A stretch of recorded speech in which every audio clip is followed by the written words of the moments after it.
Whole school की online class में आप सभी का स्वागत है। मैं एसएल कुमार आज आपको इंट्रोड्यूस करवाऊंगा स्क्वायर एंड स्क्वायर रूट के बारे में, जिसे हिंदी में वर्ग और वर्गमूल बोला जाता है। हम एक तो देखते हैं कि एक तो स्क्वायर होता है इस प्रकार का,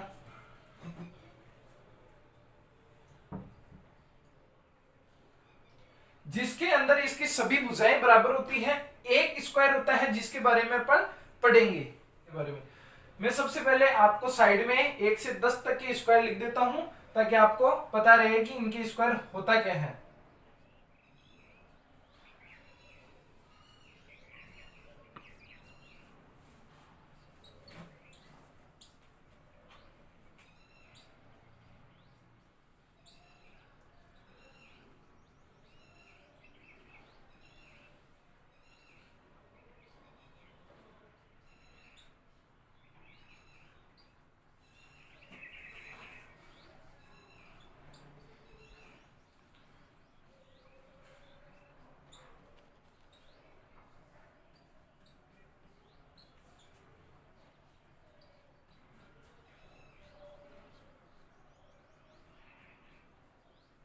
ये स्क्वायर होते हैं। अब आप लोग सोचोगे कि एक का स्क्वायर एक ही कैसे हुआ। आप लोग एक चीज ध्यान रखना, जब एक को एक से ही गुणा किया जाता है तो हमेशा एक ही प्राप्त होता है, और बाकी संख्याओं में आप देख सकते हैं कि अलग चीज प्राप्त हो रही है। जैसे 2 का स्क्वायर है तो यहाँ 4 कैसे हुआ कि 2 का स्क्वायर, ये अपन ने घात और घातांक वाले वीडियो में बहुत अच्छे से पढ़ा था, फिर भी मैं वापस यहाँ रिपीट कर देता हूं। 2 का स्क्वायर है यहाँ, तो अपन इसको ऐसे लिखेंगे 2 गुना 2, यानी कि ये हो जाएगा आपस में गुणा होके 4। इसी प्रकार यहाँ 3 का स्क्वायर है, यहाँ 9 हो जाएगा, 4 का 16 हो जाएगा, 5 का 25, 6 का स्क्वायर 36, 7 का स्क्वायर 49, 8 का स्क्वायर 64, 9 का स्क्वायर 81 एंड 10 का स्क्वायर 100। तो ध्यान रखना इनको कि इनके स्क्वायर होते हैं, और इनको आपको कम से कम 1 से लेकर 20 तक के स्क्वायर याद भी होने चाहिए, और उनके स्क्वायर रूट भी याद होने चाहिए। स्क्वायर रूट के बारे में अपन इनके बाद चर्चा करेंगे। तो आइए हम आगे एक टॉपिक के बारे में देखते हैं, जिसके अंदर अपन देखेंगे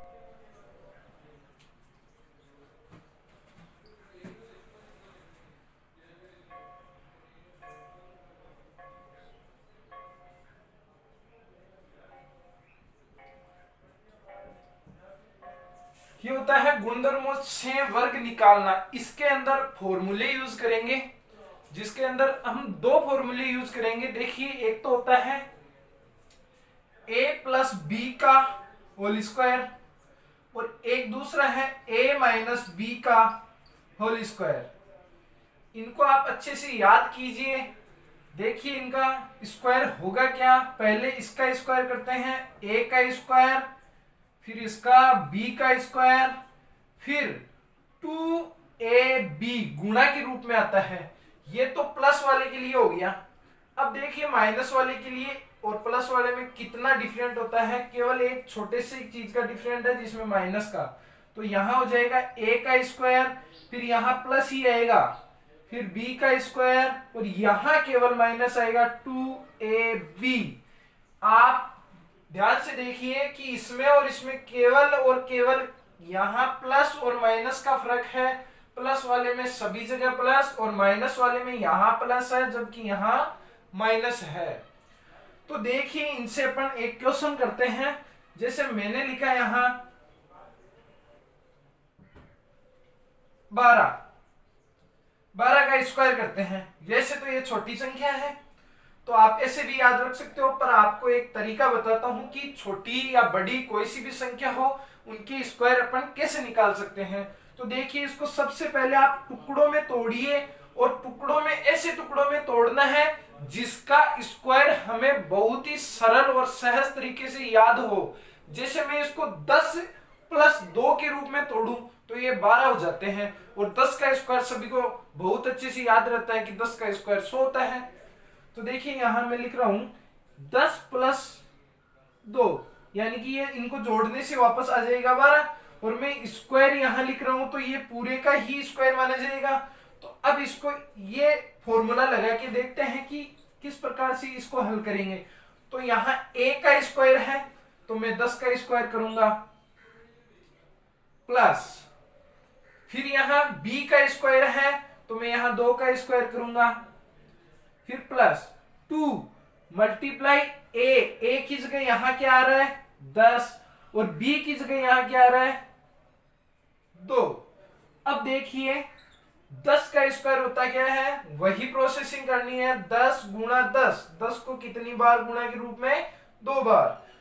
देखिए यहां 100 तो यहां आ जाएगा 100 प्लस 2 का स्क्वायर कितना हो जाएगा 4 प्लस इसको गुणा करना है तो 2 और 10 को गुणा करेंगे तो 20 और 20 को और 2 को गुणा करेंगे तो यहां आ जाएगा 40। अब यहां देखिए 100 प्लस 4 प्लस 40 आप जोड़ते भी हो। अब मान लीजिए आप जोड़ते हो 100 प्लस 4 फिर आप 40 जोड़ते हो तो आपको तकलीफ होती है। आप सबसे पहले उन संख्याओं को जोड़ो कि छोटी छोटी संख्याओं को जोड़ लीजिए, फिर बड़ी संख्या को जोड़िए ताकि आपको कुछ प्रॉब्लम नहीं हो। अब आप 4 और 40 को जोड़ोगे तो 44 आपको प्राप्त हो रहे हैं, फिर आप 100 को जोड़ दीजिए तो 144 आपको प्राप्त हो जाएगा। 12 का स्क्वायर कितना होता है 144। इसी प्रकार में 13 को लिया, 13 का स्क्वायर। अब इसको करते हैं तो यहां मैं क्या लिख दूंगा 10 प्लस 3। अब आप लोग सोच रहे हो 10 प्लस 3 ही क्यों लिखा, नहीं आप 3 प्लस 10 भी लिख सकते हो। यहां लिखा इसका स्क्वायर, फिर इसका स्क्वायर किया 10 का स्क्वायर प्लस यहां 3 का स्क्वायर प्लस यहां 2 मल्टीप्लाई 10 गुना 3, फिर यहां देखेंगे 10 का स्क्वायर 100 प्लस यहां 9 प्लस यहां इसको और इसको गुणा करेंगे तो 20 को इससे करेंगे तो यहां 60। अब देखिए यहां इसको और इसको जोड़ा तो 69 में 100 जोड़ दीजिए 169। अब आप लोग कितनी भी बड़ी संख्याएं हो उनके स्क्वायर बहुत ही सरल तरीके से निकाल सकते हो। अब बात आती है यहां कि जब माइनस में हो वो फॉर्मूला उसको किस प्रकार से यूज करें। तो देखिए मैं आपको बताता हूं। मान लीजिए मैं छोटी ही संख्या ले रहा हूं, मान लीजिए मैंने लिया यहां 9 लिया। वैसे तो 9 का स्क्वायर 81 होता है पर मैं ले रहा हूं एक बार 9 का स्क्वायर ताकि आपको समझ आ जाए। अब मान लीजिए मैं यहां माइनस ले तो यहां भी आपके माइनस हो जाएगा और यहां तो प्लस ही रहेगा। अब 9 का स्क्वायर, तो आप लोग सोचिए मैं कौन सी संख्या में से कोई संख्या घटाऊं ताकि ये 9 प्राप्त हो। तो देखिए आप लोग, जब मैं 10 में से 1 को घटाता हूं तो 9 प्राप्त होता है। अब आप लोग सोचोगे कि ये तो हो तो रहा है, 10 में से 1 घटाऊंगा तो 9 प्राप्त होगा और 10 का स्क्वायर आपको बड़ी सरलता से याद रहता है। तो देखिए यहां अब आगे 10 का स्क्वायर हो जाएगा, फिर प्लस आ रहा है, फिर 1 का स्क्वायर, फिर -2 मल्टीप्लाई ए की जगह 10, फिर गुणा बी की जगह केवल 1, ना कि इनके चिन्हों को लेना है, चिन्हों का ध्यान नहीं रखना है, केवल यहाँ कि यहाँ इनके साथ आपने चिन्ह ले लिए कि यहाँ माइनस का है तो मैं माइनस का मान लूं, नहीं, जिस प्रकार फॉर्मूले में लिखा गया है उसी प्रकार करना है। 10 का स्क्वायर हो जाएगा यहाँ 100 प्लस 1 का स्क्वायर 1 माइनस इसको इससे और इससे मल्टीप्लाई करोगे तो यहाँ 20। अब देखिए, अब आप पहले जोड़ोगे कि घटाओगे, पहले जोड़ लीजिए, या आप एक काम कीजिए 100 में से इसको घटा दीजिए डायरेक्ट, तो 80 में आप 1 को जोड़ दीजिए तो 81।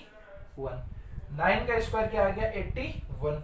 ये तो छोटी संख्या है, बड़ी संख्याओं में भी आप इस प्रकार इस सूत्र को काम में ले सकते हो। तो आगे आइए हम दूसरे टॉपिक के बारे में जानकारी प्राप्त करते हैं।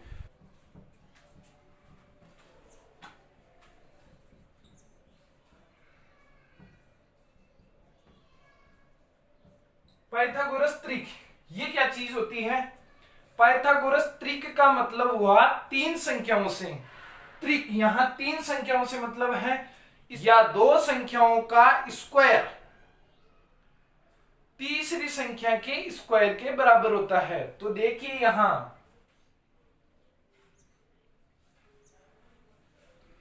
यहां आप लोग देखिए 3 का स्क्वायर, 4 का स्क्वायर, 5 का स्क्वायर। तो देखो इनको सबसे पहले आप देखिए 3 का स्क्वायर कितना होगा 9, 4 का स्क्वायर 16 और 5 का स्क्वायर 25। तो आप लोग देख सकते हो कि पहली और दूसरी दो संख्याओं का स्क्वायर तीसरी संख्या के स्क्वायर के बराबर हो रहा है। यानी कि आप लोग ऐसे भी पता लगा सकते हो, या आपके क्वेश्चन इस प्रकार से भी पूछा जा सकता है कि आपको एक संख्या दे दे कि त्रिक संख्याओं यानी कि 3 संख्याओं में से एक संख्या आपको दे दी गई है, बाकी की 2 संख्याएं आपको ज्ञात करनी है। तो देखिए उस प्रकार का एक क्वेश्चन करते हैं। जैसे मैं यहां लिख रहा हूं कि 16 है, जो आपकी एक संख्या है, बाकी की 2 आपको संख्याएं ज्ञात करनी है, जिसमें यह नियम लग सके कि पाइथागोरस त्रिक वाला, ताकि 2 संख्याओं का स्क्वायर तीसरी संख्या के स्क्वायर के बराबर हो। तो यहां देखो इसका एक फॉर्मूला होता है 2m m स्क्वायर प्लस 1 और m स्क्वायर माइनस 1। कि मान लीजिए कोई संख्या मैंने इसके बराबर ले ली, या इसके बराबर ले ली, या इसके बराबर ले ली, बाकी की 2 संख्याएं अपने को प्राप्त हो जाएगी। तो मान लीजिए मैंने सबसे पहले इसके बराबर इस 16 को रखा, क्योंकि इसने कहा है कि एक संख्या 16 है, तो मैंने मान लिया कि यह संख्या इसके बराबर है, कि पहली संख्या है। तो 2m बराबर यहां 16, फिर यहां रखा m बराबर 16 और इस 2 को नीचे डिवाइड के रूप में भेज दिया और यहां आ गया 8। यानी कि मेरे m की वैल्यू क्या आ गई 8 आ गई। तो अब देखिए मैं m की वैल्यू जब यहां रख दूं और उसका स्क्वायर करके 1 जोड़ दूं तो मेरे पास दूसरी संख्या आ जाएगी, और यहां m की वैल्यू रख के स्क्वायर करके उसमें से 1 घटा दूं तो मेरे पास तीसरी संख्या आ जाएगी। तो देखिए यहां मैं कर रहा हूं, यहां मैंने रखा 8 और उसका स्क्वायर, क्योंकि m की जगह रखा है, फिर प्लस 1। आप लोगों को पता ही होगा कि 8 का स्क्वायर क्या होता है 64 प्लस 1, तो यहां क्या हो जाएगा 65। अब यहां देखिए m की वैल्यू 8 का स्क्वायर माइनस 1, यहां क्या हो जाएगा 64 माइनस 1, तो यहां हो जाएगा 63। अब आप लोग एक चीज ध्यान रखना, आप लोग सोचोगे कि मैं इसको और इसको इनके स्क्वायर करके इसके स्क्वायर के बराबर कर दूं, नहीं। सबसे बड़ी जो संख्या होगी उसके स्क्वायर के बराबर ही होगी दोनों छोटी संख्याओं के स्क्वायर और उनको जोड़ने से। में हम इनसे संबंधित क्वेश्चन करेंगे। तो देखिए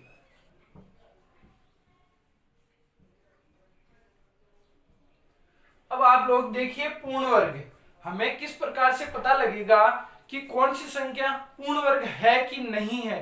तो आप लोग एक चीज ध्यान रखना, जिन संख्याओं के पीछे यानी कि इकाई का अंक जब 1, 4, 9, 6, 5 फिर ये वापस रिपीट हो गई या 0 या जाए तो वो संख्याएं 100% है कि पूर्ण वर्ग होगी। तो यहां देखो मैं लिख देता हूं कि यहां 1, 4, 9, 6, 5 और यहां 0। जब ये संख्याएं आ जाए तो आपको केवल इतना ध्यान रखना है कि एंडिंग में ये दिखी और ये पूर्ण वर्ग संख्याएं होगी। जैसे मैं यहां लिख रहा हूं 16, आपको इसमें क्या दिख रहा है एंडिंग में 6, यहां है 6, ये रहा, तो ये संख्या पूर्ण वर्ग होगी या नहीं होगी, होगी। अब देखते हैं यहां कि ये किसका स्क्वायर है। तो मैंने यहां देखा ये 4 का स्क्वायर होगा 16। हम स्क्वायर रूट भी निकालना सीखेंगे इस। फिर मैंने यहां लिखा देखिए 25, यहां आपको क्या दिख रहा है 5, यहां है क्या 5 है, ये रहा। तो अब ये भी पूर्ण वर्ग संख्या होगी या नहीं होगी, ये होगी, क्योंकि इसके एंडिंग में मुझे क्या दिख गया 5, तो ये पूर्ण वर्ग संख्या होगी। फिर पता लगाएंगे अपन कि ये किसका वर्ग होगा। तो मुझे पता है कि ये 5 का वर्ग होगा, क्योंकि ये छोटी छोटी संख्याएं हैं, इनका तो अपन पता लगा सकते हैं। और आगे की जानकारी अपन जो भी इस टॉपिक से संबंधित है वो अगले वीडियो में पढ़ेंगे। आप लोग सबसे पहले तो 1 से 20 तक के, यहाँ 10 तक के लिखे हुए हैं, आप यहाँ 11 का और यहाँ 20, टोटल आप 20 तक के स्क्वायर याद करोगे।